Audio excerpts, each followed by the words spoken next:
So I'm going to tap forward. We're now live. This will be posted on our EEA channel, the YouTube channel for anyone. We've gotten a few questions about that for people that are going to have to miss it. Will be sent around within the week. Celtics host the Nets tonight, Silver at the Garden. So going on to that second, that first bullet now, please remain on mute unless you're called on to allow the presentators to speak without interruption, and make sure that this presentation moves along so we can answer all the questions that people have. We are going to just ask people to put any questions that they have in the chat, and also while we're getting going now, please introduce yourself, and if you would like to, please make sure that your name, you have your first name, your last name, and if you have a relevant organization that you like to share as part of your name, please update your name now. As we go into this, and after, if there's any additional questions that anyone has, please feel free to reach out to me, Patrick Ford. I'm the Deputy Manager of Public Engagement at the EEA. So reach out to me anytime, and I'll happy to answer any questions. Next, we'll hop into the agenda, and I'll hand it off to my colleague, Oleander. Hi, everybody. Good morning. My name is Oleander Stone. My pronouns are they, them.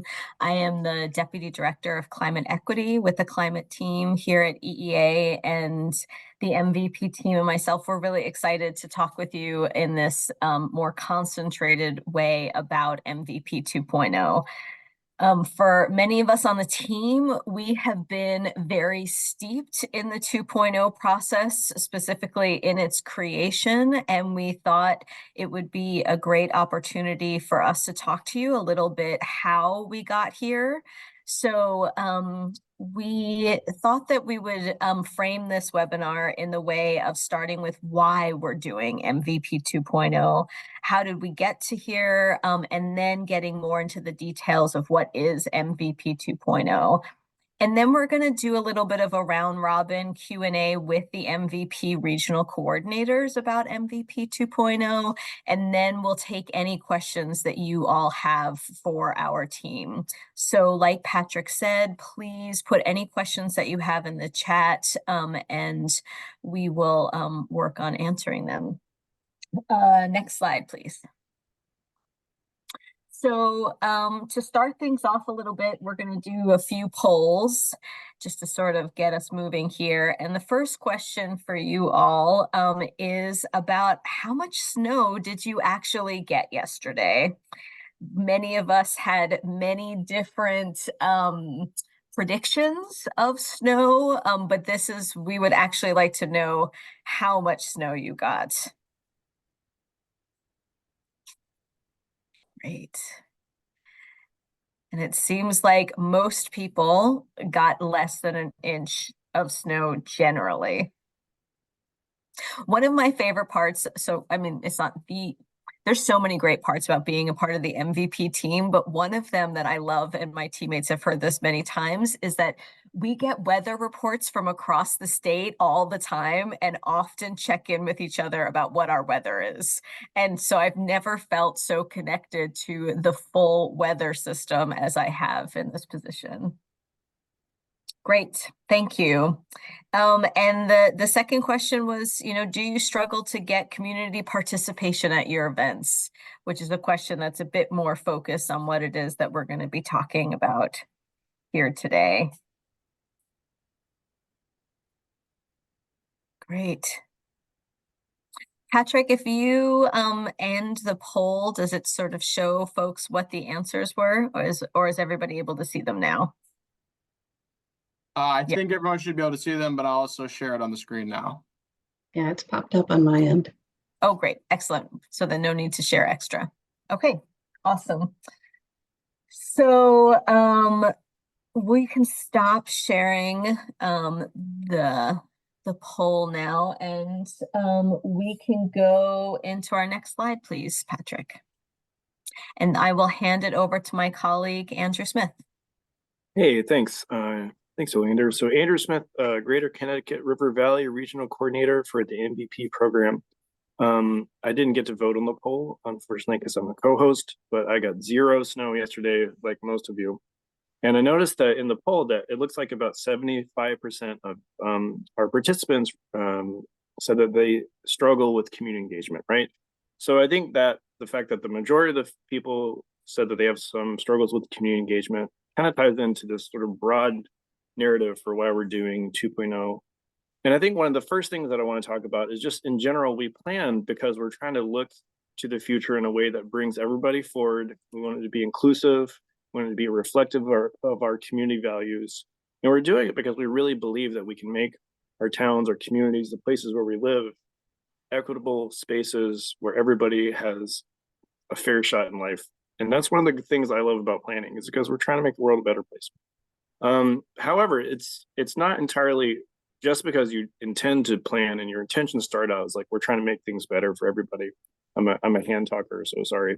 There are some long history of planning always working out for people. That's something that the profession itself is reckoning with at this moment in time. You can go back to redlining, zoning, so all these historical harms have happened, and now the planning profession is reckoning with that. And there's three main questions that really are important for asking when you're engaging in planning, and those are below: who is helped, who is harmed, and who is missing from the planning process. And then I'm going to go into that a little bit deeper on the next slide. So audience participation here, next slide. I need someone to throw some imaginary, innocuous, and apolitical climate hazard scenarios into the chat. So I can pull a scenario out and just kind of imagine, do a little thought experiment on what the help, harm, and missing conversation could look like. So flooding. All right, so flooding is one thing. So flooding, everybody has seen a lot of flooding recently. So in this example, let's say a piece of infrastructure is going to be put in the ground to protect a group of people, some housing, anything. Let's just say it's part of the community. It's going to be put in the ground, but it's going to redirect flood water to somewhere else. Now, those folks who are going to have the new flood water, they're going to be harmed. They're going to bear the financial, emotional, psychological impacts of dealing with an action that was taken somewhere else. And so in this scenario, what you have is who is missing from the conversation. There's a whole host of voices that could have said, hey, if you do X, then all these other people over here might have some adverse impacts, and they're actually going to be harmed by this decision to help one area. And so it's like we're entering a part of our decision-making process as communities where there aren't really any easy answers. And as you take action, the implications become so complex and so compounded that really we need to kind of zoom out and think big picture about how to bring in the missing voices and the harm voices so that we're addressing this in a way that maximizes the potential to help people. So let's go to the next slide here. And one of the main things, so this image that you see, it's from, I think it's the Massachusetts Community Health Community Engagement Guideline from 2017. And it's a really good graphic that summarizes levels of community engagement. And the main thing that can be done to reduce the harm and to increase the equitable impacts is to get people talking to each other and to get some deep, meaningful community engagement happening, right? I have my well-meaning planners on the side saying, that sounds great, but how do we find the time to do this? Meeting people, talking to people, doing fun, exciting, engaging things that reach into groups and get people to share voices, people who've been excluded, all these things that we want people to do. Oftentimes you're just kind of getting through the day because you have 3,000 tasks to do before lunch and then 4,000 after lunch, right? And taking the time to build these relationships that last across time, across years, to get to the point where you have something to fall back on to answer these hard questions, it really takes a lot of time. And it's okay. We know it takes a lot of time. And if we go to the next slide, that's one of the things that MVP 2.0 process, as Oleander is going to address, that really it was designed as a way of answering so many of the questions that we've heard from people about how to do this. And it was designed to make people give tools that empower people to work together to address these broad problems around our changing climate so that they don't have to address it alone. So it's not like, this is all up to me, I have to do it by myself. It's like we want to create opportunities for internal and external partnerships so that we're facing it together. Next slide.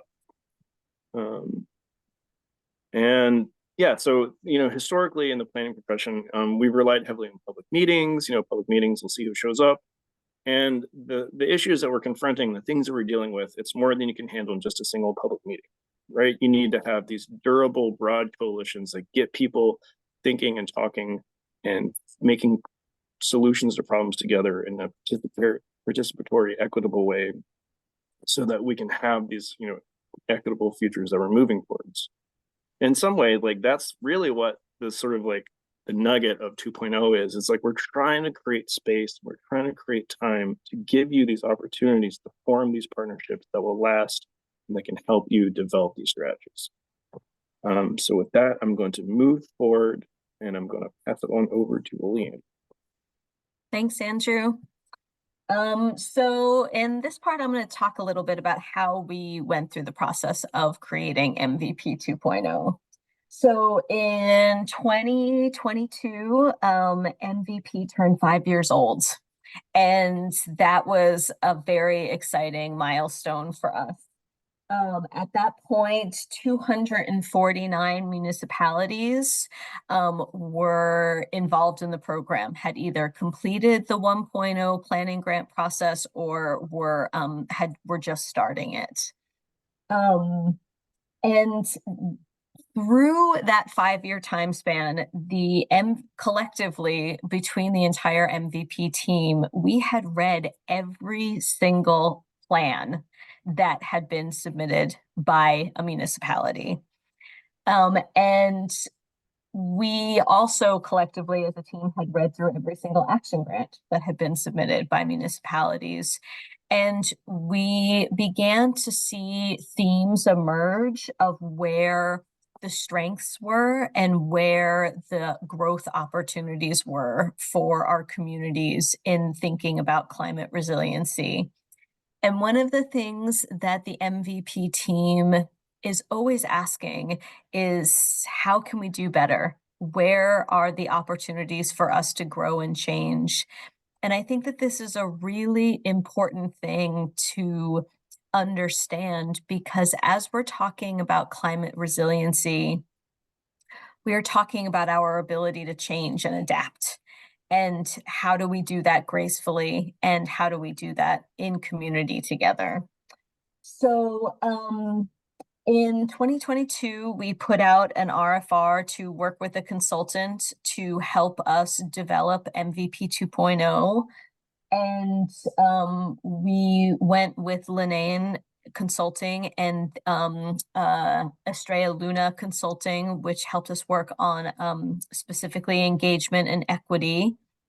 And one of the first steps of this process was to create an equity council. This equity council was made up of 12 environmental justice folks who either had professional experience or lived experience. All of these people were paid for all of their time, including their out of meeting time. They also reviewed plans, different documents, to offer us their lived experience and their perspective. And it was really important for us to create this equity council and center the equity council in this work for a variety of different reasons. But we really wanted to create a space so that folks who were coming from various marginalized communities had a space where they could discuss together what had been their experiences in the MVP 1.0 planning grant process, so that we could better understand how to center their experience and develop opportunities that took that experience into account. And some of those conversations were complicated because some folks had experiences where they didn't feel heard or centered in the process. It was really important for us to have the Equity Council so this way they could articulate what an equitable planning grant process would look like. And we also wanted to have these folks help us direct what our engagement process would look like. So everything that happened through the creation of MVP 2.0 was always in accountability and in alignment with our Equity Council. So we had the Equity Council, and then we created our MVP review panel, which were 75 people from across the state. Some of you are on this call right now. We sent out in our newsletter an opportunity to self-select into this process. So just a plug for reading your MVP newsletter. We actually put things in there that are really important and helpful, and we try to make it useful for you all. So 75 people said that they would participate.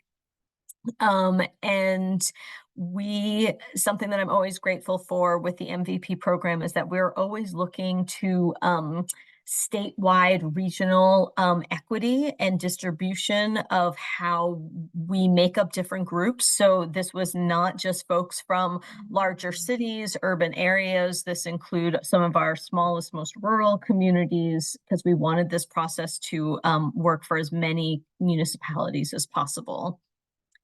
The review panel, they were champs in this process.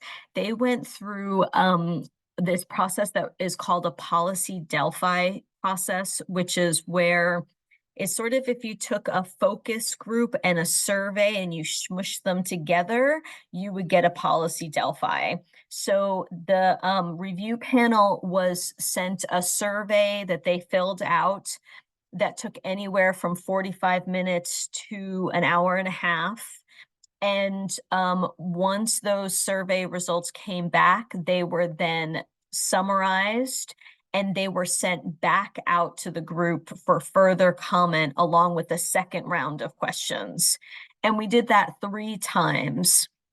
And part of the purpose of this process was so that folks could comment on what other people were saying and could either add more detail or clarifying questions, but to sort of offer some opportunity for folks to learn from each other.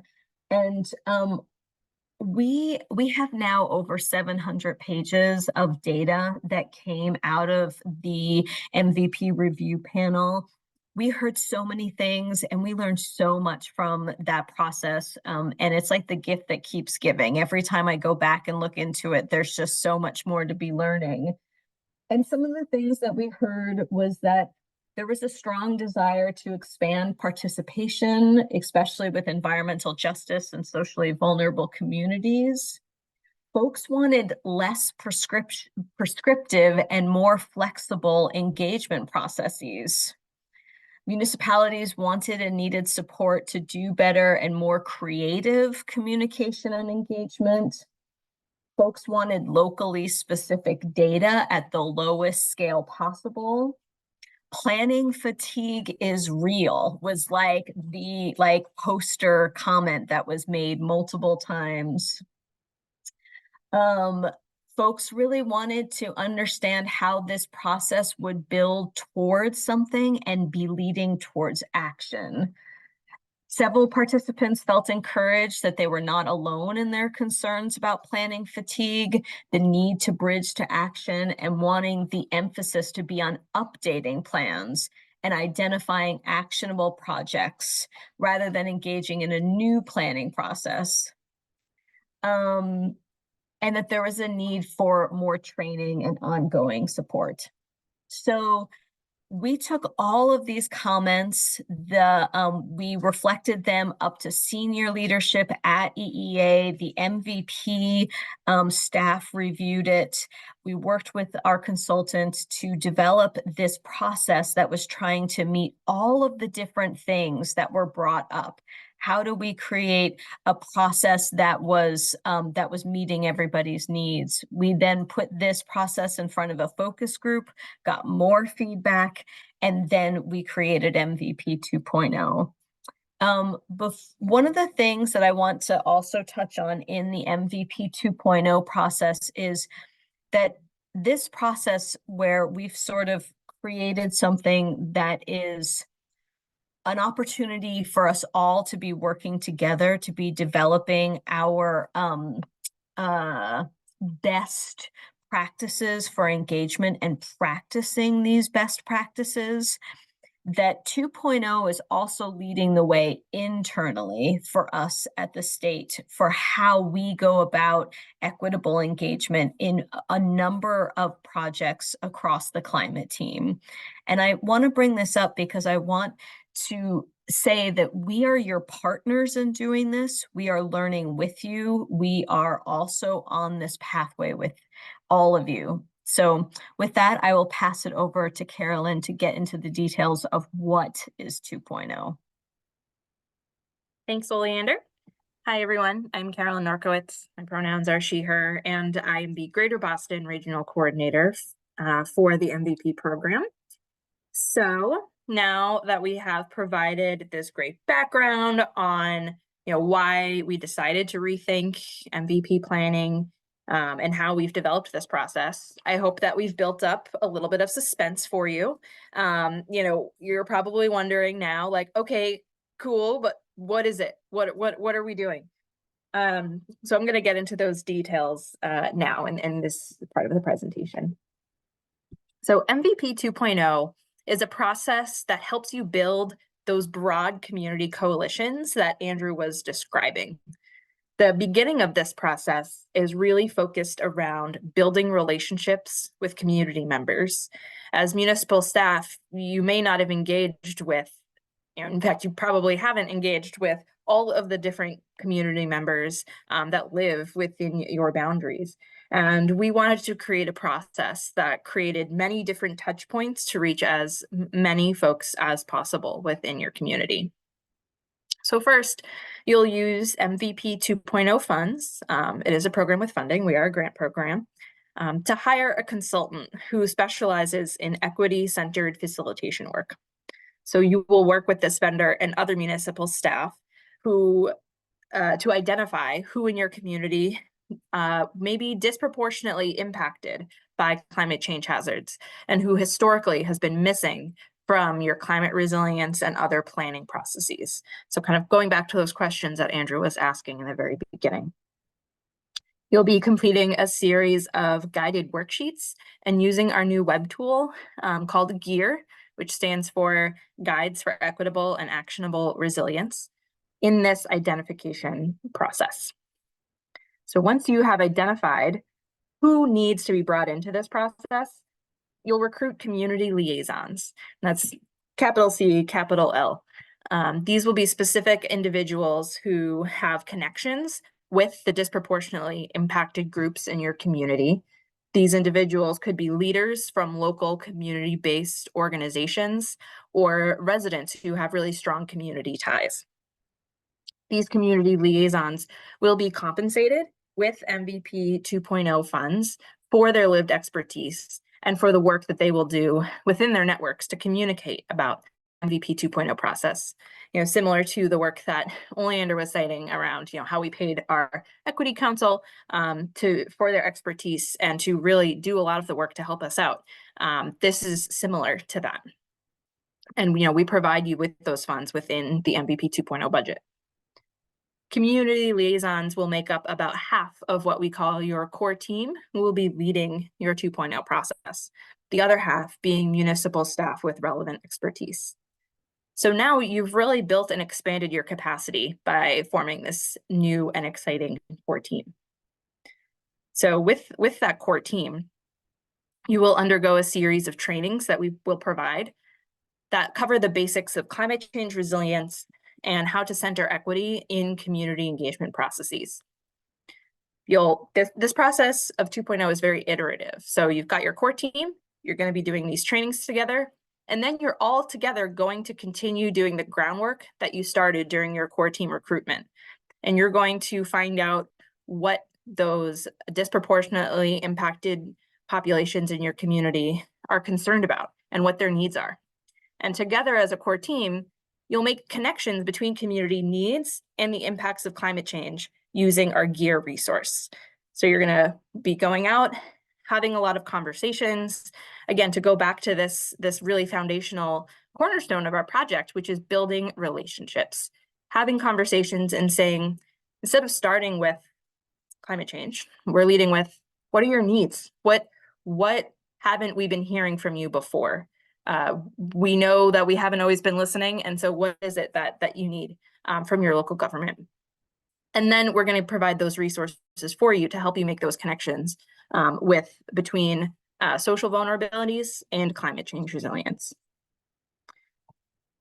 So empowered with these new learnings, now you're going to go out and have those climate change conversations. You're going to say, here's our original MVP plan that we created in whatever year, and these are the priorities that we identified. Do those priorities still ring true? Which priorities are no longer relevant or needed? What's been missing from this list?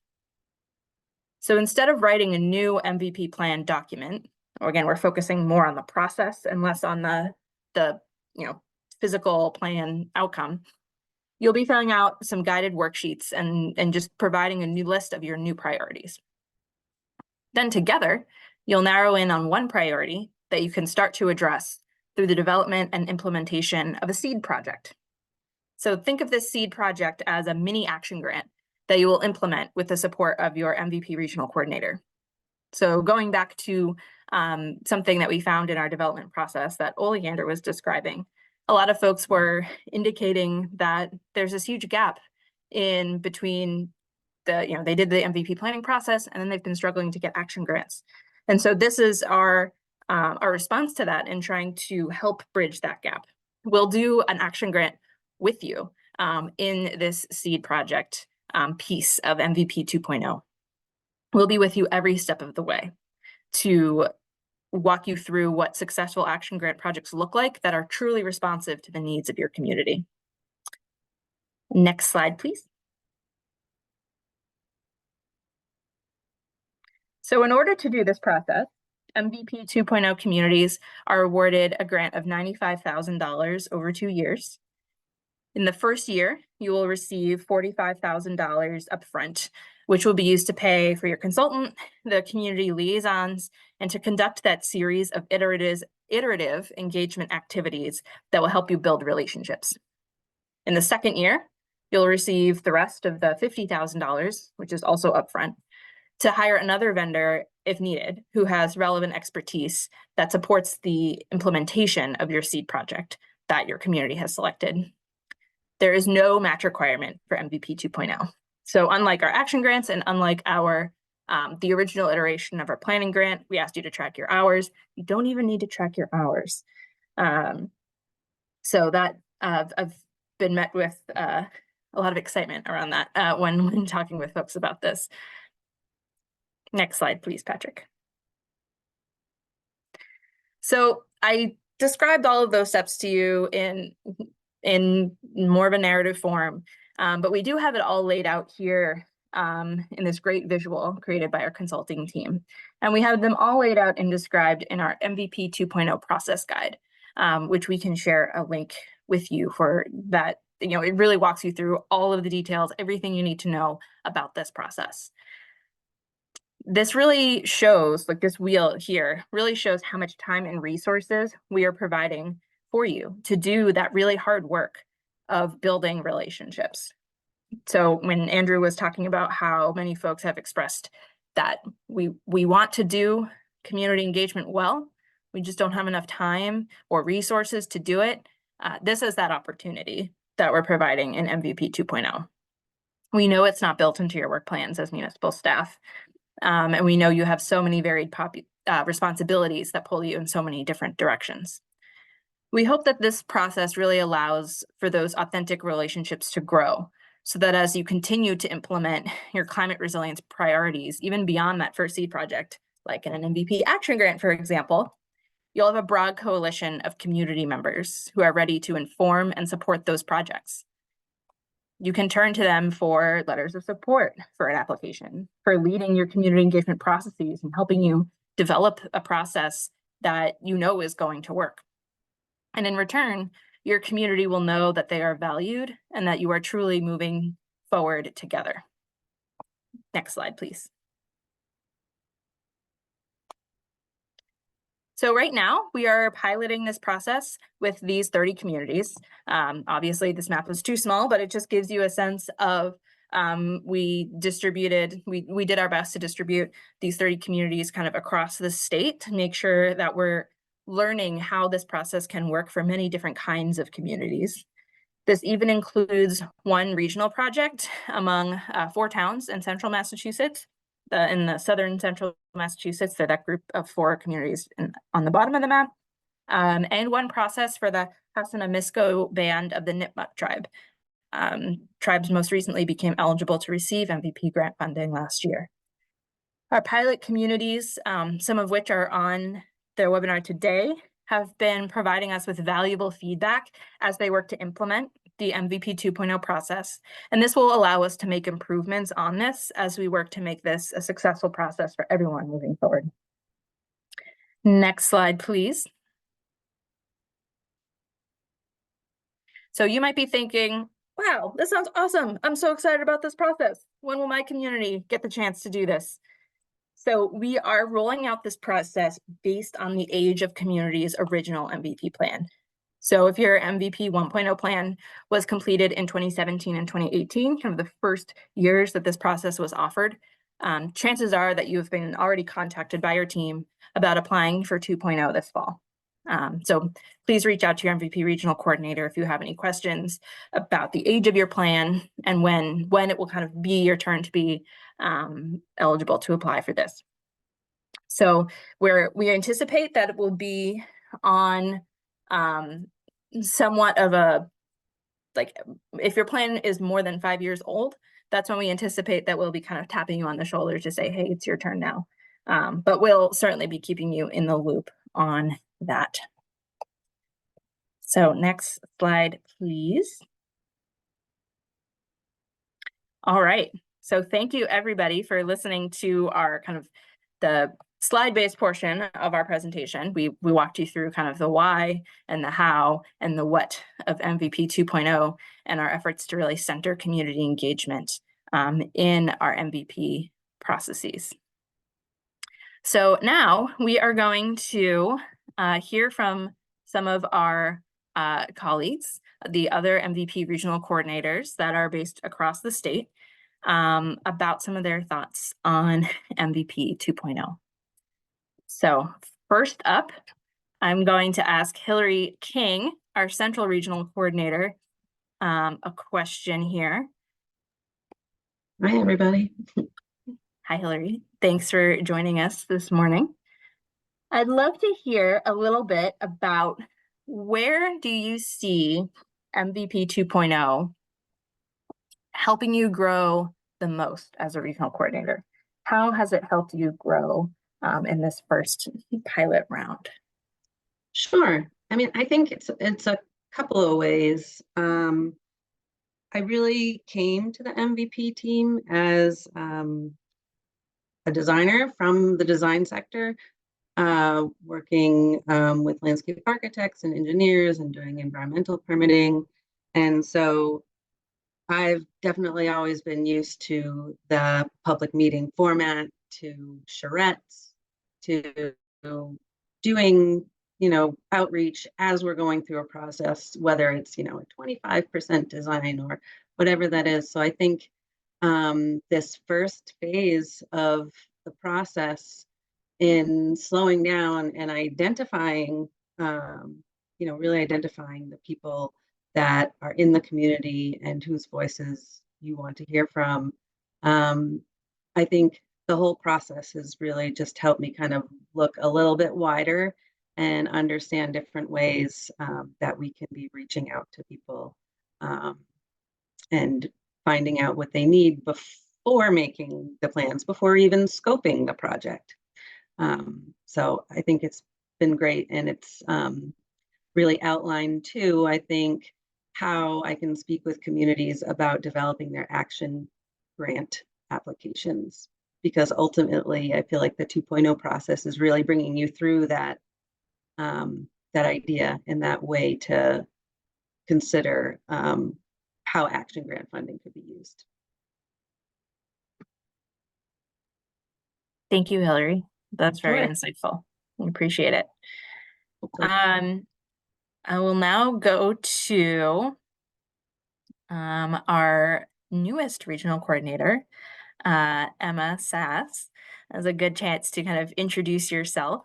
But also, I'd love to hear a little bit about, as a new regional coordinator, what, putting yourself kind of in the place of our many in our audience, what parts of 2.0 feel the most unclear to you right now? Thanks, Carolyn. Hi, everybody. I'm Emma Sass. As Carolyn mentioned, I'm the new regional coordinator for the Berkshires and Hilltowns region. So yeah, it's exciting to be a part of this program and this process, and definitely still learning and onboarding. But I'll be as helpful as I can, and any questions that I don't know the answer to, I will get you answers as soon as I can. For me, the thing that is I think the most confusing about 2.0 is, and I think you touched on this, but this also mirrors some questions in the chat. It's just about finding the right people. Of how do you find the right vendor? How do you find the right community members? And I know there's kind of pieces in place for all of those parts of the process. But when I think about the kind of 2.0 process overall, it's really that it's the people who are implementing it and it's the relationships that's such a big part of it. But kind of how do you find those initial people and how do you know that you're finding the right people?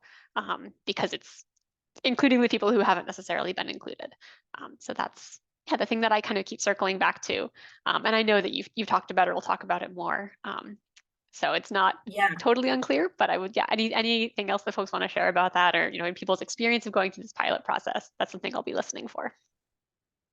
Absolutely. And, I think you hit the nail on the head. I think that is kind of the biggest challenge and why we are really offering kind of a lot of time to dedicate to that piece, as well as the iterative nature of it. So, the initial process of building out your core team and finding those community liaisons, that's not going to be a perfect process. You're not necessarily going to find a community liaison who's networked with each section of the community that you really want to make a connection with. So the rest of the engagement plan is kind of another chance to find folks who haven't been brought to the table yet.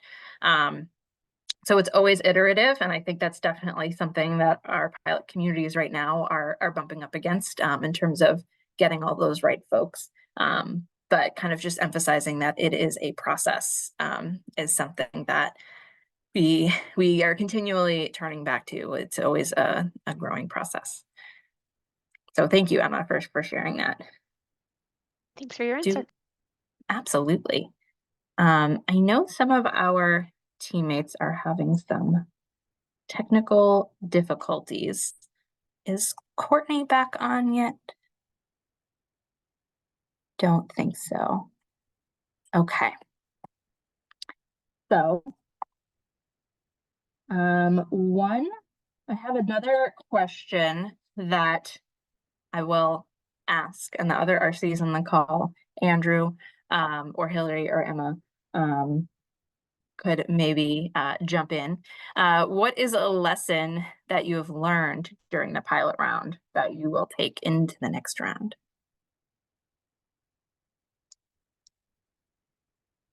I think one of the main lessons is that it's hard to do this work. And I think just supporting towns going through this and validating their perception of this difficulty, it's like when you're learning how to do something new, you get like growing pains, your muscles hurt, you become tired. And this is a new procedure and a new way of thinking. And I think the growing pains associated with it are something that in the long term will be beneficial because you'll get those more durable, sustainable coalitions that lead to better outcomes. But in the interim, I think the level of like nurturing people need is probably more than I anticipated. And I want to just kind of echo that. I've heard that from my communities, and I just want to figure out how I can support them more in that way. Great. Thanks, Andrew. I think, is Michelle on? Yes. Hi, Michelle. Hi. Thanks for joining us this morning. I will, oops, and now Courtney is joining too. Great. So we've gone through a few of our RC round robin questions. So I'll kind of open it up just to see what you would like to share. You know, is there something that's surprised you about 2.0, a lesson that you have learned, or how has 2.0 helped you grow? The floor is yours. Yeah, I think the takeaway I'm getting so far in the process is just flexibility for Mm. myself, for the communities, and just being willing to follow the process, see where it leads, and be willing to adapt and go with it a little bit. So some of my communities are doing that really, really well. And I'm really, really proud of them, the work they've done so far. So Thanks for sharing. Yeah, adaptation is always the key. Cue climate adaptation puns. You know, it's something, flexibility is something that we really try to bring to all aspects of the MVP program. And especially when we're trying something new like this one. Okay, Courtney, thank you for, I know that you've been going in and out with some technical difficulties, more adaptation in action here. I'd love to hear a little bit about, you know, what has surprised you the most about 2.0 so far? What part that I've loved? Loved or surprised you the most? Let's go with loved, because that seems to be top of mind for you. Well, I think the thing that I loved and the part that surprised me the most was that I fully anticipated all communities to be grudging this. Okay, another planning process, just something I have to do to access more funding, which I fully anticipated to hype up my communities. But then I found some that are going through this were really excited about this. They were learning a lot. They were bringing on the lessons and finding that the process guide, although I know it has lots of resources, they were utilizing all of them. They were reading through everything and really stepping up to the process. And I was so surprised to see enthusiasm behind MVP 2.0 and really feel like, okay, this could be making small changes and involving more people. So not that I didn't think it was going to work, but the success of when it has worked and the enthusiasm that I've received has been really nice and positive. Yeah, I agree. I think that there are a lot of logistical details to be worked through, and sometimes as regional coordinator, I get kind of bogged down in those. So the moments when we get to connect with municipal staff and community members to see, you know, their excitement or something new that they've learned, you know, that definitely is a reminder of like, oh yeah, this is why we're doing this. We are making those small on the ground changes, and it's been a pleasure to be able to work with you all on that. All right. Well, I think that marks the end of our RC roundtable. Thank you all for jumping in. I am now going to turn it over to Oleander for the latter half of our webinar, which will be really focused on question and answers. I know there's been a lot going on in the chat.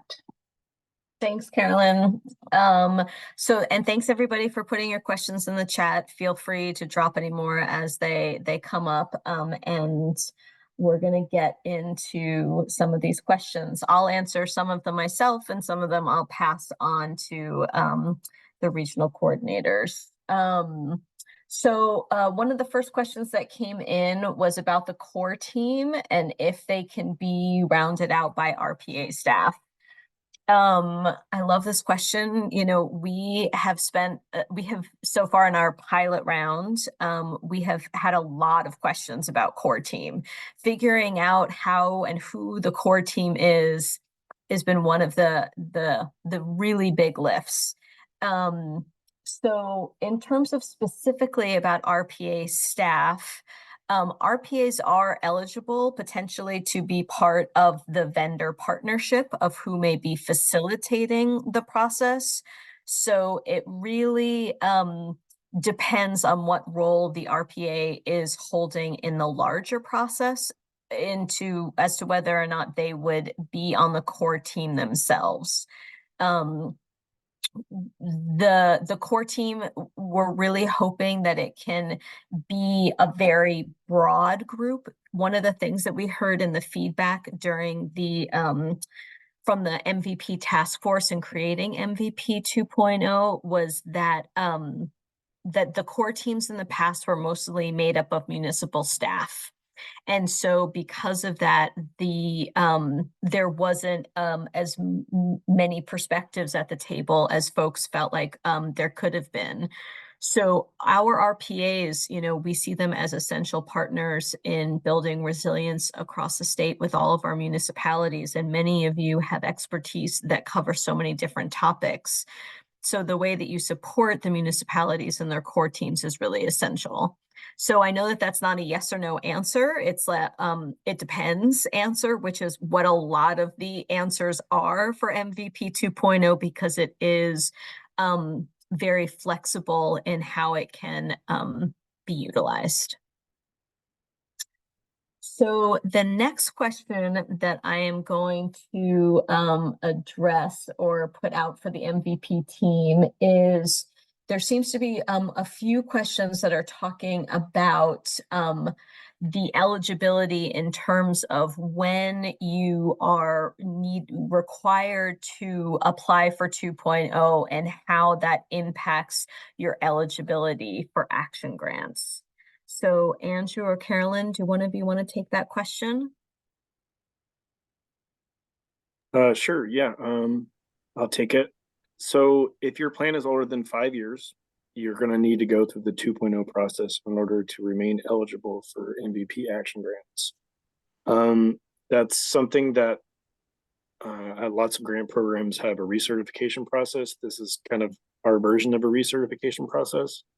And then to echo what Oleander was saying earlier about plan fatigue, is that we didn't want to just make it a plan, not to knock plans, but everybody said that they're tired of making plans. And so this is very different. It's a process, right? So you need to be able to go through the process in order to remain eligible for funding. But we're not cruel Harridans who forbid people from planning and acting at the same time. So in order to remain eligible for action grants, you would have to apply, but you only have to apply for 2.0 and then you're still eligible for action grants. You don't have to be finished in order to be eligible for action grants, if that makes sense. As long as you've applied for and are going through the process of 2.0, which takes 2 years, you would still be able to continue to work on action grants for applications.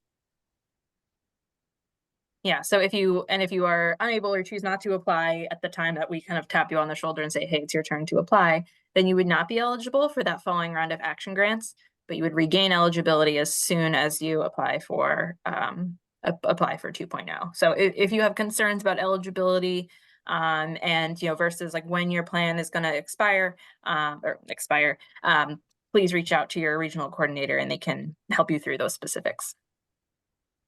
Great, thank you. The next question is about community liaisons and if they are paid in year 2. I can take that one. Great.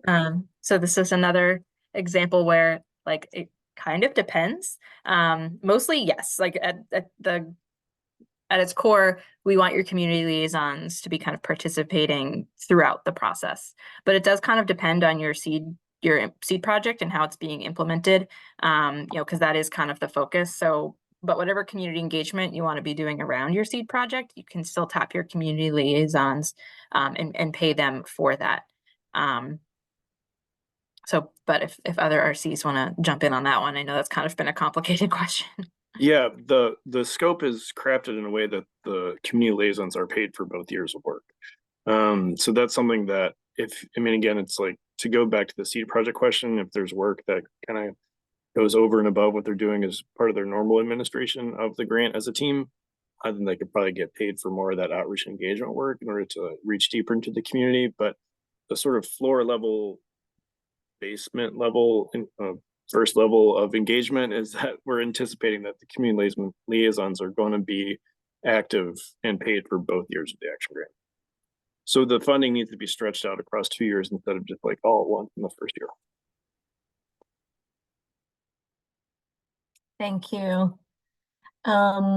This next question is talking about sort of MVP 1.0 versus 2.0. And the question says that MVP 1.0 efforts were rather focused on the vulnerability of public infrastructure, and the processes were managed by the DPW.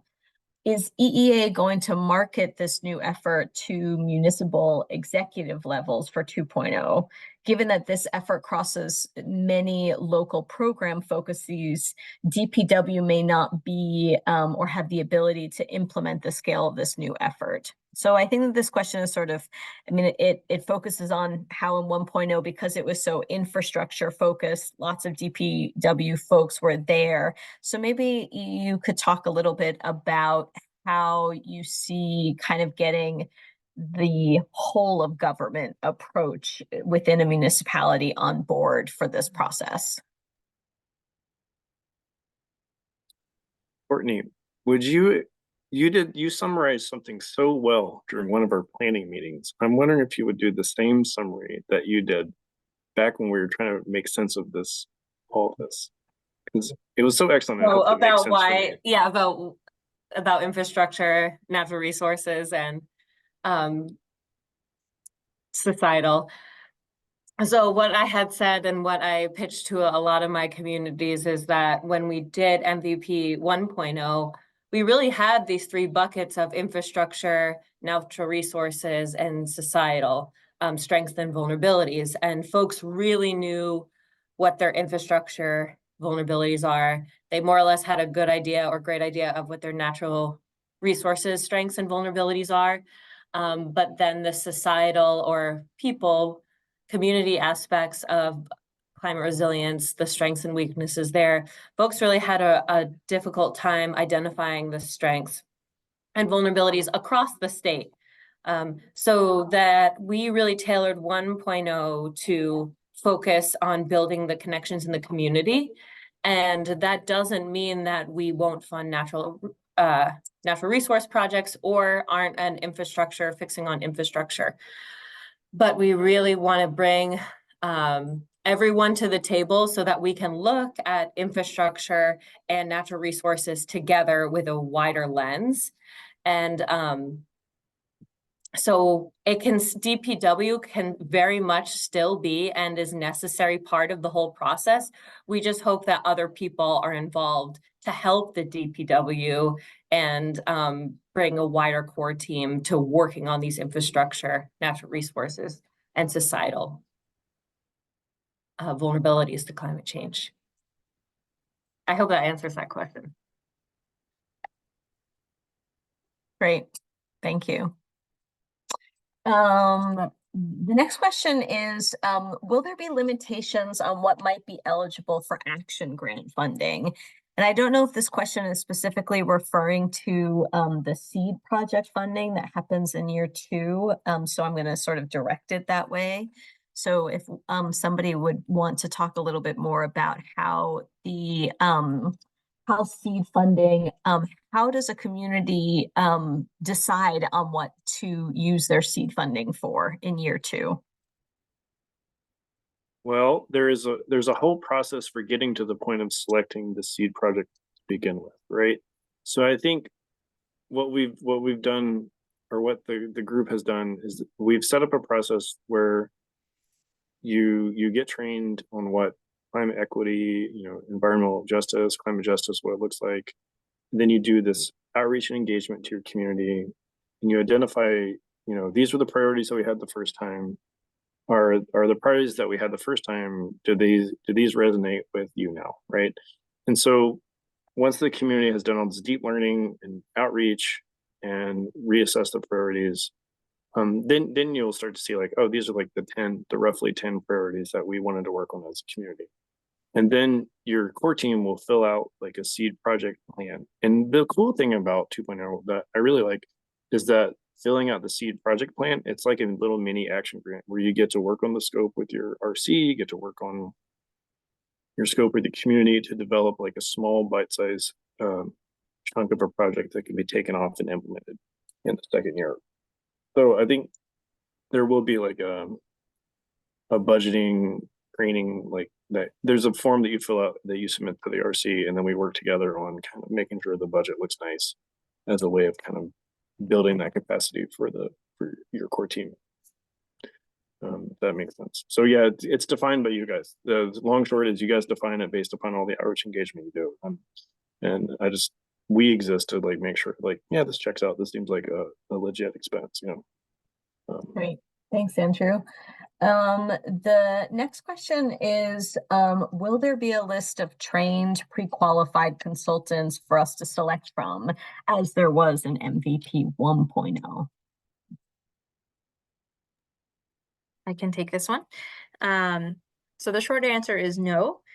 That list, that was originally created, that was really based around the 1.0 process. So it is not relevant from that perspective anymore, since now we have a different process. We have been working on best ways to guide our communities on finding vendors that have the qualifications that we think would help you lead to a successful 2.0 process. So as we've kind of pointed out, the original 1.0 process was rooted more in traditional planning around infrastructure and engineering problems.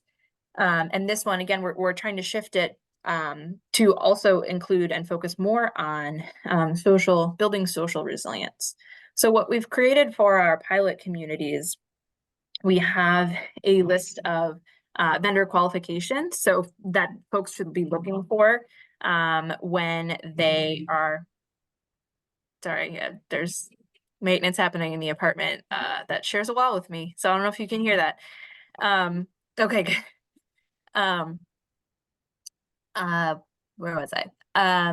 Vendor qualifications. So we're hoping that is helpful for folks. We also crafted sample RFP language, so folks who are going out to bid can draw from that, and they're not starting from scratch. And we've been going, some communities just took that language and went out to bid, some edited it in to fit for their own communities. It's however you want to use it. But as a state agency, we are limited in what we can do in terms of recommending certain vendors. So for now, that's how we're operating, is trying to just give folks the tools and resources to find a vendor that is a good fit. But it is an evolving question because we know it was kind of helpful to have a list to refer to. So that's an ongoing question that we're working on for the next round. Great. Thank you. And just to add to that a little bit, that like we understand and we are experiencing during the pilot round that the finding of the vendor and the finding of the core team, that these two initial steps are very large lifts and that they take a lot of time. And this is part of the reason why this is a 2-year process.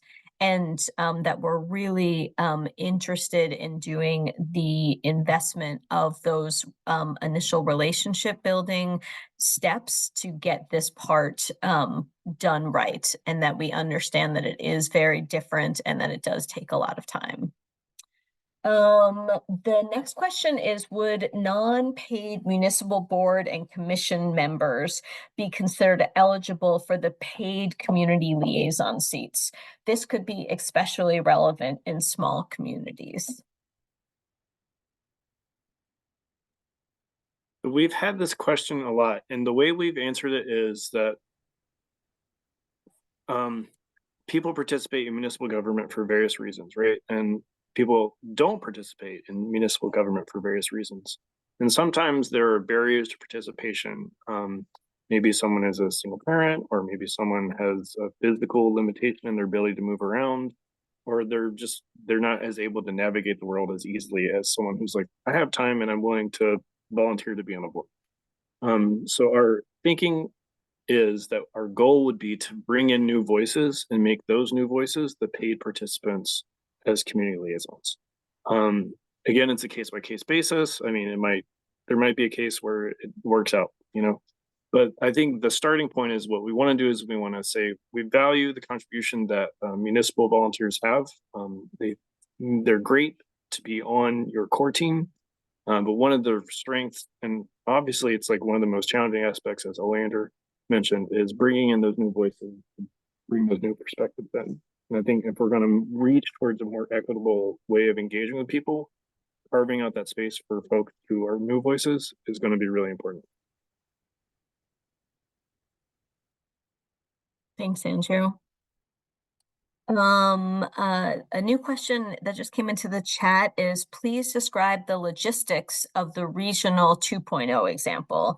Is each community doing a local and regional initiative? What are the 2.0 funding implications?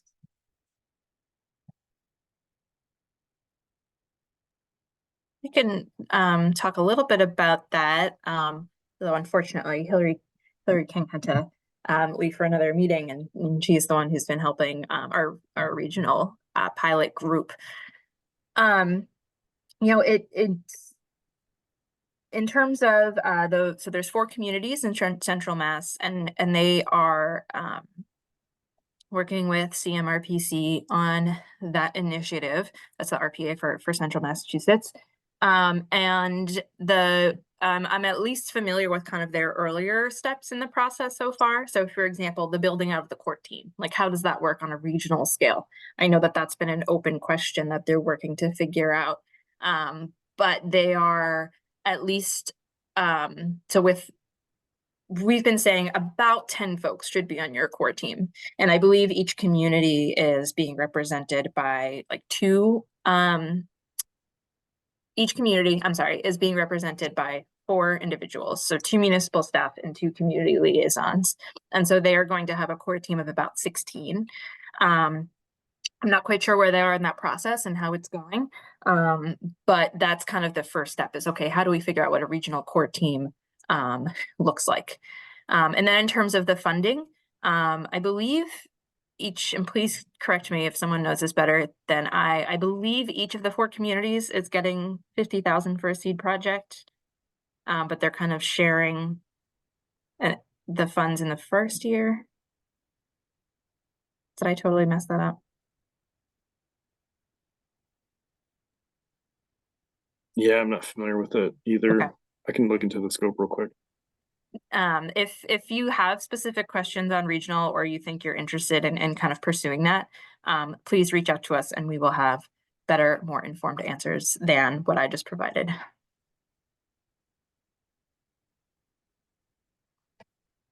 Thanks, Beth. Great. I think that with that, we've answered all of the questions. So if you have any other questions that come up, if you are curious about anything about the 2.0 process, please reach out to your regional coordinator or anybody on the MVP team. We are happy to answer these questions with you. Again, we are your partners in this, and we are figuring this out in collaboration with you. And just a plug that this is the time to be reaching out to your regional coordinators about any of your questions about, you know, if you're like thinking about different action grants.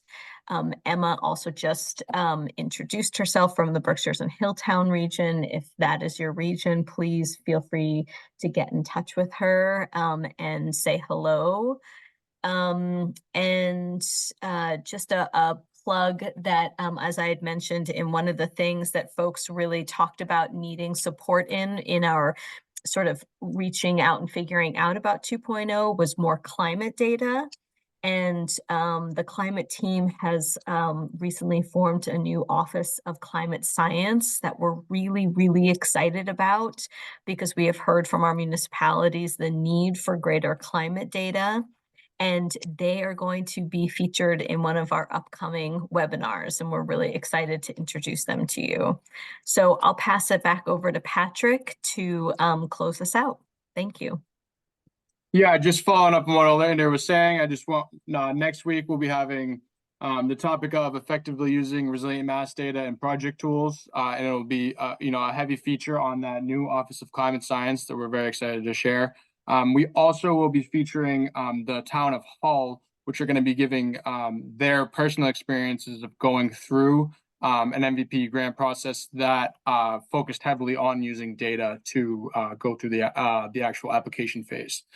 So we really feel like this is an opportunity where we can, one, connect with you. It's great to meet you all virtually. And two, that we have the opportunity to, exchange information, exchange knowledge. I thought there was a lot of important questions that were answered today. So I want to thank you all for joining. A reminder about our newsletter, and that if you have any questions about the webinar, the process, or really anything, please reach out to me. With that, if there are no more questions, we can end a little early. And we will, as I said, we'll be posting this on the EA's YouTube channel. So if there's anything that you missed that you want to go back, it'll be on within, I'd say, about a week. If that is all, then we can end a little early. And thank you guys so much for joining.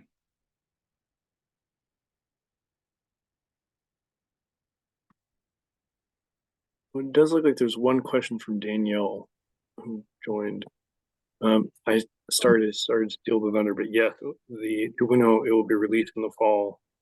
For communities that have to go through it. And right now, what we're trying to do is Carolyn and I, we've been leading these regional cohort meetings, and we're trying to incorporate all the information that we're bringing back from these cohort meetings into the 2.0 process. So between now and the fall, I believe our goal will be to make tweaks to the overall sort of nuances of the timeline of when things have to unfold. Patrick, I'm so sorry I stole your thunder there. No, absolutely. This is the reason we're on, right? We got to answer them. Yeah, but no, your ending was perfect. You nailed it. But yeah, I think just to want to close that loop there. And we do have one more now that we've done it. Andrew, if you want to answer that second question as well. Well, it's not. I guess it's not. So the question is, would you be open to convening a meeting of pilot vendors for feedback also? Well, it's not. Geez, it's not me personally, but what do you think about that, Oleander? What's our stance on this? That's a broader question. Yeah, I think we're open to all forms of feedback. I think that's the main thing. I think the main thing is we just want to get it right. So yeah. We're feedback positive. Yeah, it's a good idea, and we'll we can certainly reach out and let you all know if that's something we'll be pursuing for additional feedback. Thanks, Danielle. I know you've been a pilot vendor on more than a few pilot communities, so it's been great to have your guidance.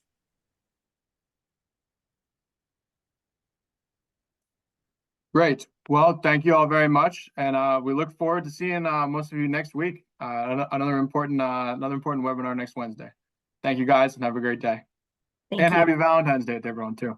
Happy Valentine's Day, everyone. Thanks, Patrick. Thanks, everyone.